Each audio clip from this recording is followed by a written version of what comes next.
Pickled wild garlic capers. It's that time of year again where the wild garlic's coming to the end of the season, and what a way to celebrate by harvesting the green, crunchy, flavour-packed seeds and turning them into capers. So for this one, you want to start off by picking yourself some wild garlic capers, give them a really good wash in plenty of cold water, and this will help to separate out any petals that may be left on them. Drain them off and give them a really good shake. Add 2 teaspoons of salt, give them a really good mix, and leave these ideally overnight for about 12 hours, and this will draw the excess moisture out, helping to preserve them, season them, but most importantly, up that crunch level. Give them a good rinse off to get those salt levels down.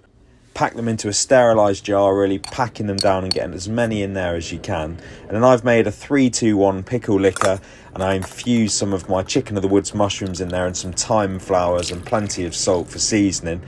And while it's hot, you want to pour that, making sure you strain it over the wild garlic capers, and then leave these to infuse for at least 2 weeks before enjoying.